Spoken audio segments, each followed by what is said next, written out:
Well, I'm back. Last we left off, we were discussing, well, I was kind of telling a story about the two birds that I found in my backyard, and trying to figure out who would do something like this. And funny thing is that when you ask, expect to receive.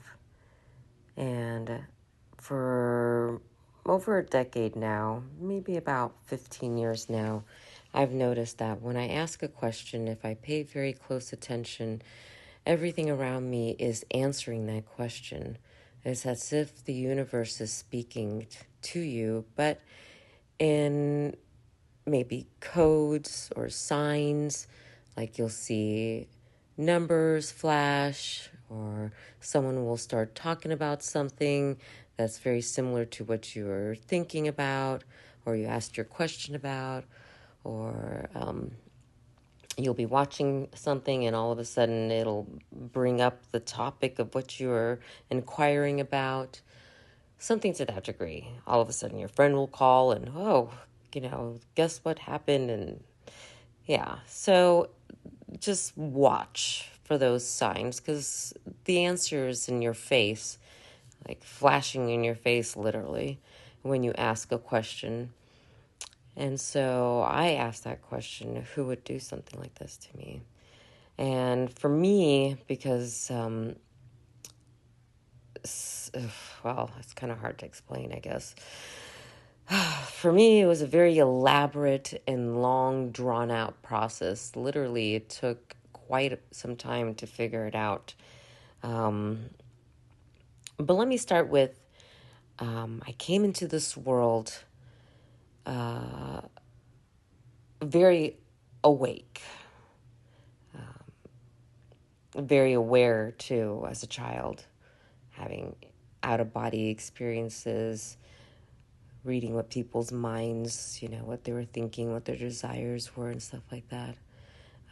I was very intuitive. I could just get up and do something and just, to aid in a process that no one was talking to me about. And all of a sudden, it's just like, oh, that's exactly what I was needing. And I would be right there at all times. And I'm like that now, even. Just all of a sudden, somebody's doing something and ta-da, here I am. And I'm right along with the synchronicity, moving in the same path. But anyway, I came into this world feeling like things were very unusual. I cried a lot as a child. But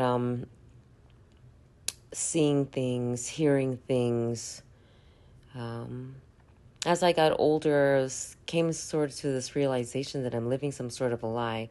And many times I tell myself, I refuse to live, this lie. I mean, I have to be who I am. I can't sit there and pretend that I'm something else. And the moment that I started to try to be who I am, it was met with a lot of unacceptance. Nobody wanted that. Nobody could be around that. It was too much to handle. So I would live a very dualistic life where I would have to keep this part of me to myself while I would go about the daily routines, keeping the house clean, going to work, taking care of the family, so on and so forth, dealing with the dramas, the daily dramas of life and the responsibilities. But meanwhile, inside of me, it's like something was wanting to burst out, and I just couldn't, I kind of holding it back. But I just, for the longest time, I just feel like, even till now, and at this moment, I feel like I live a lie. But not as much so, because I'm trying to be very kind to myself and tell myself it's okay, you can come out and be who you need to be. So, as I was saying, I asked the question and I followed the trail. Let me go back 15 years ago, though. 15 years ago, I was living in a different state, not the state that I'm currently in, and working out there. And I had my mother and her husband living with me, and plus my older child. And it was very chaotic. Well, at first it was okay, but after like 3 or 4 months of living with my mother, things started to become very chaotic, and I had to ask that she leave. Come to find out, after she left, there was a lot of strange things that I found going on in the home. Lots of activity, poltergeist type activity, movements in the house, lots of talking. My cats were very spooked. I asked the question, and I followed the trail and come to find out that there was a being in the home, and it was really just causing a lot of disturbance in the home. So I figured, let me go ahead and get rid of it. It's not the first time I've gotten rid of stuff. This is sort of my thing, I guess. For whatever reason, they don't like me on the other side, but then I'm not afraid of the dark, and I'm not afraid of them either, so they stay away from me and watch me from a distance, and that's kind of how it is. But moving on, I was kind of guided how to catch this thing, and I managed to catch it, and I bottled it. But I made a grave mistake of how I disposed of the bottle. After talking to other people about it, they're like, you should have, thrown it in like a deep lake or ocean or something, making it very hard for it to escape. Because I didn't do that. I threw it in the trash. And of course, yeah, that led to a big problem. Because when you catch something like that and it manages to get free, it has a motive now. And sometime after I had disposed of it, I'd say about 2 years after I had disposed of it, it came back with a vengeance.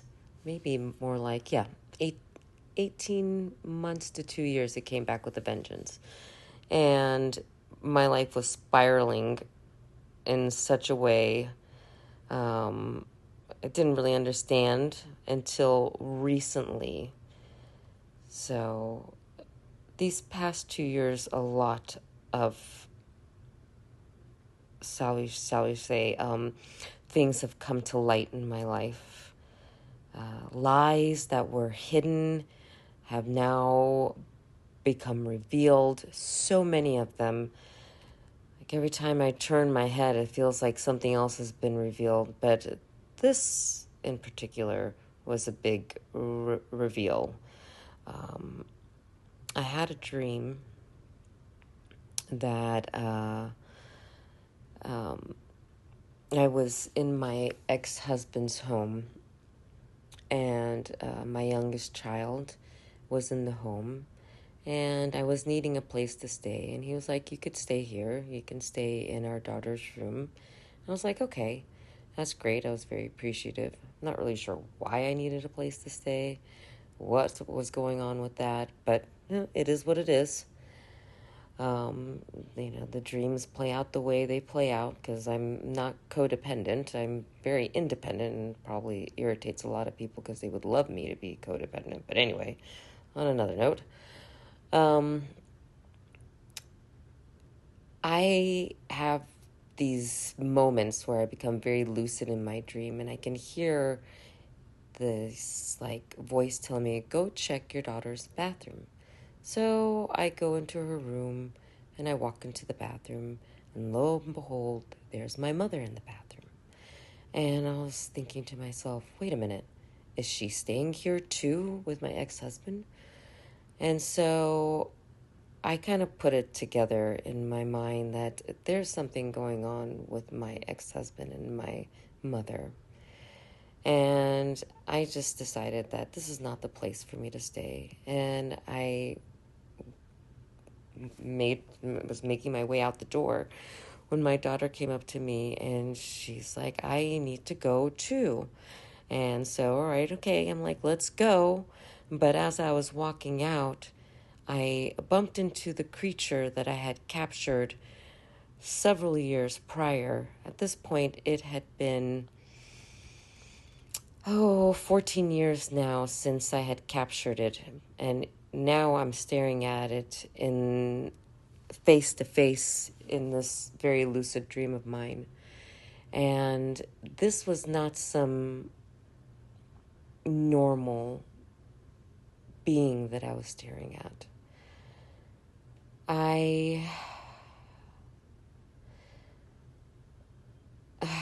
It was hard to explain. It's you, from a distance you would think it's just another human being, but from the side, from my view, because I was making my way out the door, but slowly, very slowly, my head started to turn to my right. Actually, no, to my left. And to my left, I felt this presence. And when I turned and looked at the presence, knowing that there's something there and it just looks humanoid, but then when I looked into its eyes, I realized that, oh, you're not human at all, are you? And it had these very large green eyes. And the eyes were made out of some kind of stardust of some sort, green stardust. If anyone's ever seen a moonstone before, they have like these sparkly speckles within them. Well, it was like that, but green with these sparkly speckles in them, very large green eyes. And I realized at that point that this is the being that I had captured 14 years prior.